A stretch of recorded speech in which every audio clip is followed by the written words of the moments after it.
Hello tout le monde, c'est Alex, j'espère que vous allez bien, bienvenue dans cette nouvelle vidéo. Aujourd'hui je vais vous présenter l'add-on Tree-Végétation qui a été créé par le même créateur que ceux qui ont fait l'add-on Transportation sur les véhicules. Donc si vous n'avez pas vu ma vidéo sur cet add-on qui est vraiment excellent, vous avez le lien en description.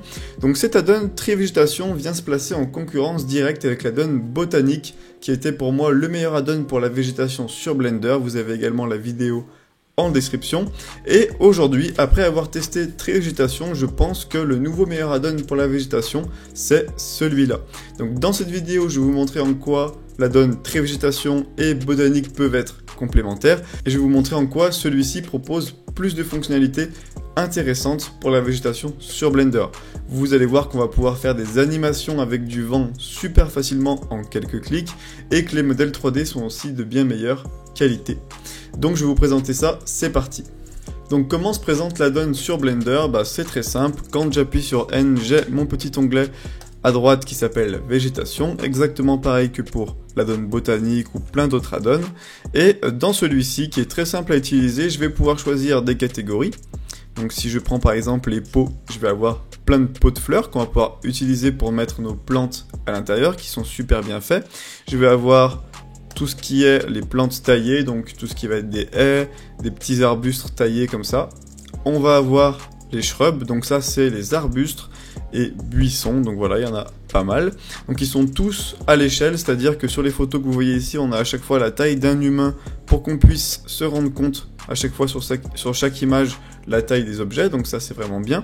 A noter que tous les objets que vous voyez ici, vous pouvez les multiplier par 4 à chaque fois, comme on a ces objets qui sont disponibles pour les 4 saisons, et je vais vous montrer ça juste après dans la vidéo. Donc on a ensuite les arbres, donc là on en a plein de types d'arbres, on va avoir des maples, donc des érables, on va avoir voilà, plein de types d'arbres différents.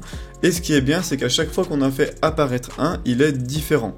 On a quelque chose de random qui se met en place. À chaque fois qu'on ajoute un objet, il va avoir les branches pas au même endroit, le tronc un petit peu différent, ce qui fait qu'on aura toujours des objets différents sur notre scène.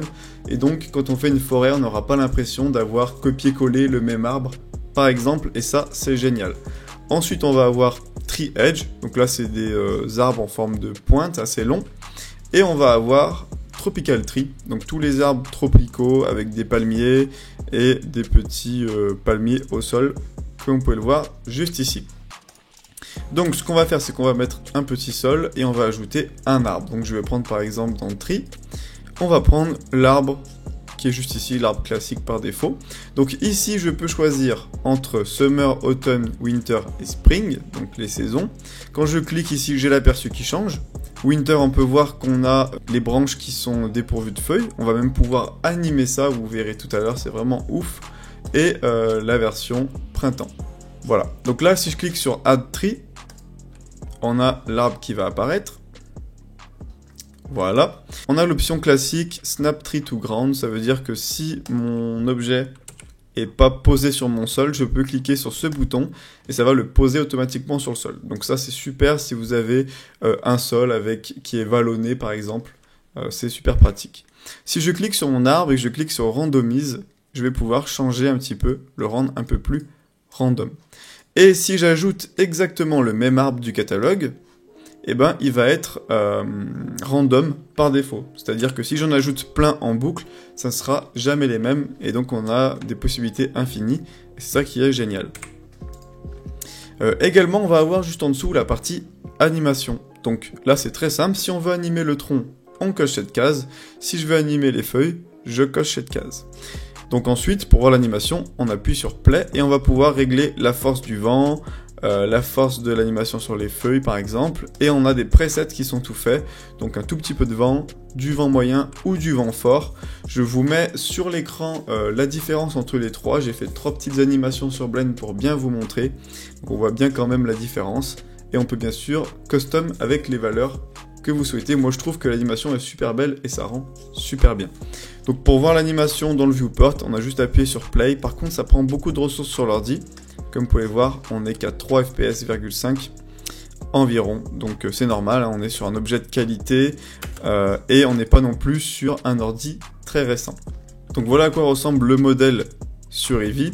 Donc bien sûr c'est beaucoup moins joli que si on était sur Cycles. Et également il faut activer ici tous les effets, par exemple l'ambient occlusion, qu'on va pouvoir personnaliser avec les paramètres qu'on met par défaut pour ajouter du coup pas mal de réalisme, etc. Donc ça ensuite on va pas rentrer en détail sur ça. Si je me mets sur Cycles, donc là ça va ramer un petit peu, on va se mettre sur la carte graphique. Donc là je me suis mis sur Cycles, on se rend vraiment compte de la qualité du modèle, de la qualité des feuilles si je zoome dessus. On est vraiment sur un modèle de très haute qualité et qui est globalement bien mieux que les modèles qui étaient proposés notamment avec Botanique. Et là du coup où vous pouvez combiner les deux add-ons, ça va être de mettre par exemple en premier plan des arbres qui viennent de végétation et en arrière-plan pour les arbres qui se trouvent au loin dans votre scène par exemple, de mettre des arbres qui viennent de Botanique. Comme ils consomment moins de ressources parce qu'ils sont moins détaillés que végétation, et vous allez pouvoir par exemple les mettre en arrière-plan, en décor de fond. Ça peut être une solution pour combiner les deux add-ons. Également, Botanique propose par défaut de l'herbe, donc vous allez pouvoir mettre plusieurs types d'herbes différents avec vos arbres qui proviennent de végétation, par exemple. Donc au niveau des shaders, ce qui est bien, c'est qu'on va avoir un node végétation leaf. Pour contrôler justement les feuilles de notre arbre, on va pouvoir gérer automne, hiver et printemps séparément, donc ça c'est génial, et plein d'autres paramètres.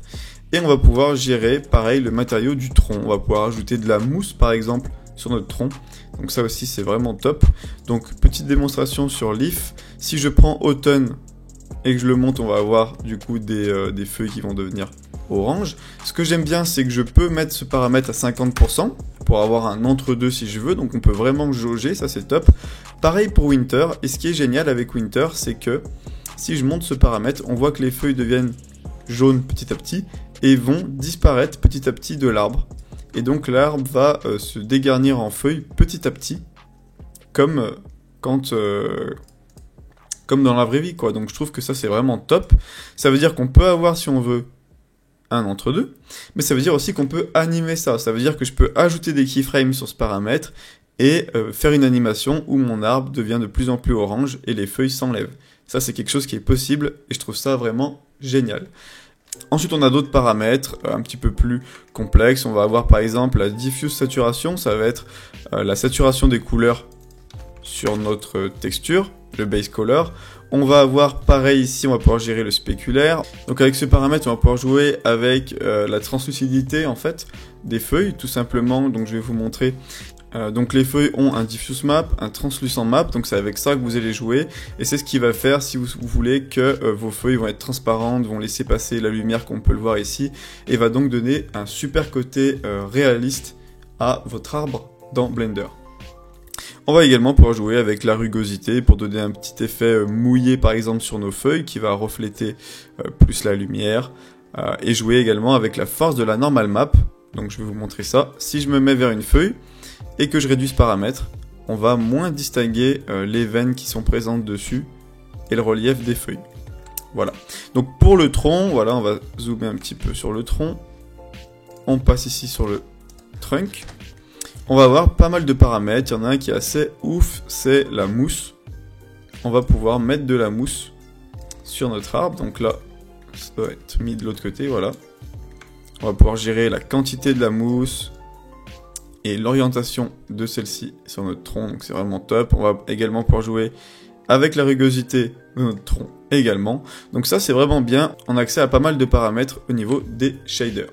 Donc la donne c'est environ 98 objets, donc c'est vraiment top, et plus de 360 variations si on compte les saisons. Donc vous avez la liste ici, vous avez le lien de cette page en description si vous voulez plus de détails bien entendu. Donc là je vais vous montrer quelques réalisations qui ont été faites en utilisant cet add-on pour tout ce qui est de la végétation. Donc là on a Antoine Bagatini qui a réalisé cette image magnifique. On peut voir que les arbres du coup ont vraiment un côté photoréaliste avec la lumière, etc. Donc il faut aussi bien entendu bien gérer sa scène, faire le bon éclairage et être bon sur Blender pour avoir un tel résultat. Mais n'empêche que tous les modèles qu'il a utilisés proviennent de cet add-on et c'est ça qui est vraiment génial. Pareil pour les images que vous voyez ici. Vous avez le créateur à chaque fois affiché en bas à gauche si vous voulez le nom de la personne qui a réalisé l'image. Donc voilà, c'est vraiment super beau. Et c'est en tout cas, je pense, la donne qui offre les plus beaux modèles 3D de végétation pour Blender. Donc si la donne vous intéresse, vous avez le lien en description et en plus en ce moment vous avez 10% de réduction. Donc c'est pas écrit pendant combien de temps, mais c'est écrit seulement quelques jours en utilisant le code végétation 10. Donc vous retrouverez cette petite phrase sur la page que je vous mets en lien en description sur Blender Market. Et il faut savoir également que tous les achats effectués sur Blender Market, il y a une partie qui est reversée à la fondation Blender. Donc je vous montre juste ici, qui supporte du coup Blender dans son développement. Donc c'est super bien. Donc voilà, c'était Alex, j'espère que cette vidéo vous a plu. N'hésitez pas à commenter, poser des questions, liker et vous abonner à la chaîne si vous avez aimé cette vidéo. Vous avez le lien vers Blender Market en description et si vous souhaitez apprendre Blender, vous avez également le lien vers ma formation gratuite en description. Donc voilà, c'était Alex et je vous dis à bientôt dans une prochaine vidéo. Ciao tout le monde!